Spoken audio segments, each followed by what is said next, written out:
Beaten in Wisconsin. On November 28, 1994, in Portage, Wisconsin, Jeffrey Dahmer is serving multiple life sentences at Columbia Correctional Institution. He is 34 years old, one of the most notorious serial killers in the United States, and already the kind of inmate every guard recognizes. His crimes had horrified the nation. Murder, dismemberment, cannibalism, necrophilia. Even inside prison, his name carries its own atmosphere. That morning, Dahmer is assigned to a work detail with two other inmates. It is supposed to be routine. A hallway, a cleaning assignment, a few minutes out of the cell block, but prison routine is only routine until supervision breaks for a moment. Dahmer is left with Christopher Scarver, another inmate serving a life sentence. Scarver attacks him with a metal bar taken from the weight room area. Dahmer suffers massive head injuries and later dies. Another inmate, Jesse Anderson, is attacked as well. For the prison, it is an institutional failure. For the public, it feels almost inevitable. A man who had spent years reducing other human beings to objects is suddenly beaten to death in a place built to contain violence, not erase it. The scene is easy to picture. A sterile corridor, cinder block walls, then blood on the floor, and one of the most infamous killers in America gone in minutes. Hours after transfer. On October 30th, 2018 in West Virginia, James Whitey Bulger arrives at the United States Penitentiary Hazleton in a wheelchair.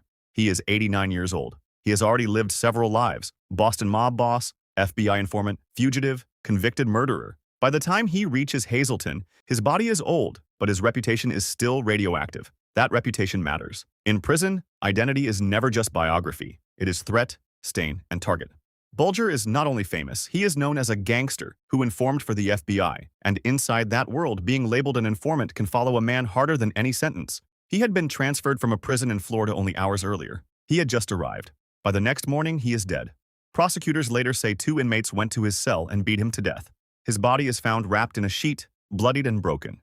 Prison staff report blood coming from his ears. The speed of it is what shocks people. After decades on the run and years in court, Bulger is killed almost immediately after entering a new prison. A wheelchair rolls through intake. Men watch, doors clang shut. Then morning comes, and the legend of Whitey Bulger ends in a prison cell. The cell in Manhattan. On August 10th, 2019, in Manhattan, Jeffrey Epstein wakes inside the Metropolitan Correctional Center as one of the most watched prisoners. He is 66 years old, rich, infamous, and waiting for trial on federal sex trafficking charges. Behind those concrete walls, every movement around him already feels loaded. He had been found injured in his cell weeks earlier. Guards were supposed to be watching more carefully. Instead, the morning turns into one of the most discussed prison scandals in recent memory. Epstein is found unresponsive in his cell. The official finding says suicide by hanging. That should have closed the story. It did not. Missing checks, broken procedures, sleeping guards, and a jail that already looked unstable from the inside suddenly become part of the story. That is why this case still hangs over the whole idea of prison custody. A man facing a historic trial dies before he ever reaches a courtroom. A locked cell becomes a permanent source of suspicion. And the image that remains is simple. One of the most notorious prisoners in the world, dead before he could testify. The star in his cell. On April 19, 2017, in Shirley, Massachusetts, Aaron Hernandez is already living inside a collapse that looks impossible from the outside. He is only 27 years old. Not long before prison, he was a New England Patriots tight end with money, fame, and a future that should have stretched for decades. Now he is serving life without parole for the murder of Odin Lloyd.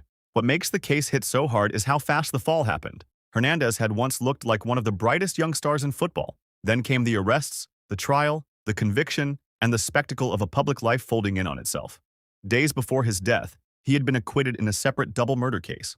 To some people, that detail made his final week look strangely hopeful. To others, it made what came next even harder to understand. He is found hanging in his cell. The death is ruled a suicide. And once again, the prison setting turns the story into something colder. There is no car crash, no gunfight, no public chaos. Just a locked room, a bed sheet, a steel door, and the silence that follows when a man who used to play under stadium lights dies alone before sunrise. The visual contrast is what keeps this case alive.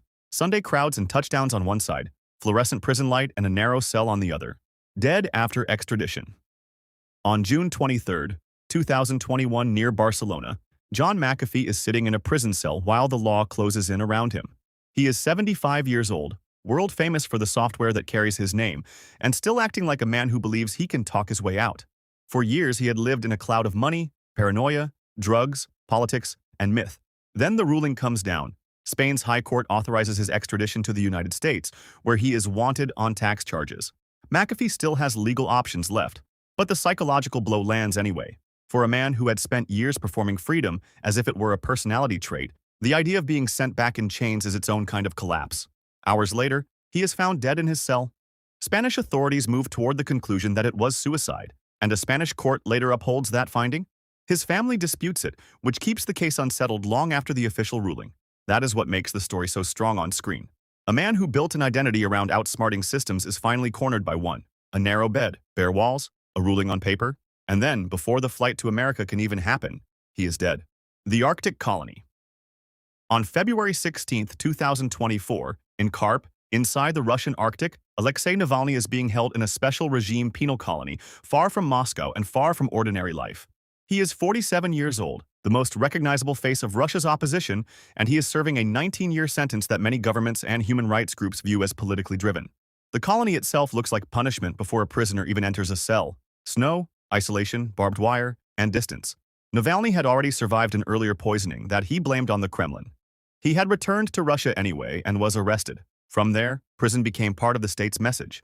Transfers, isolation, punishment cells, court appearances by video link.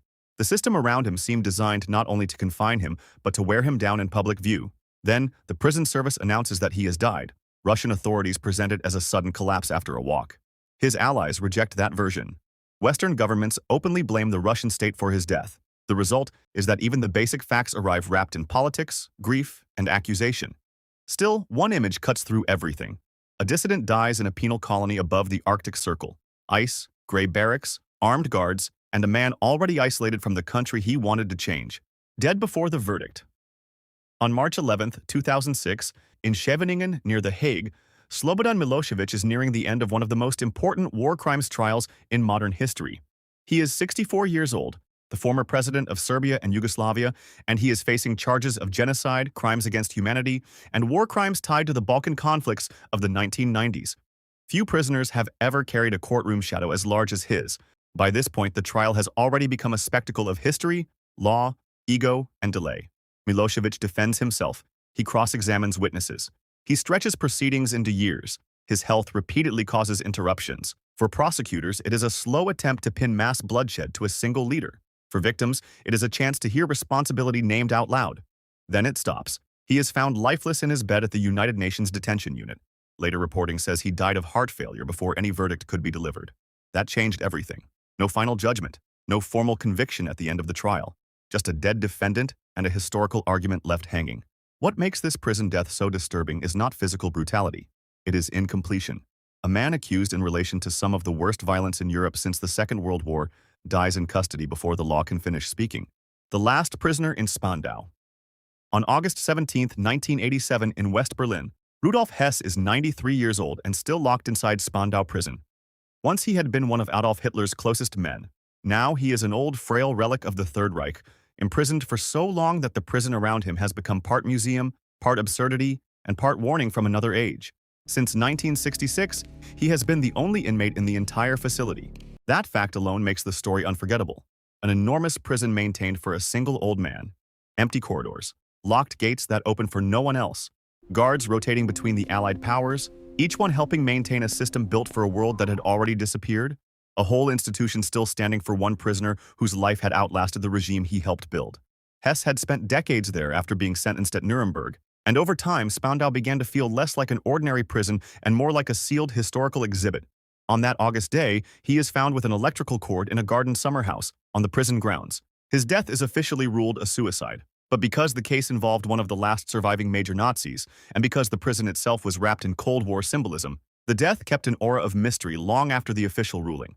If you liked this video, hit subscribe for more like it, and let me know in the comments what you want to see next.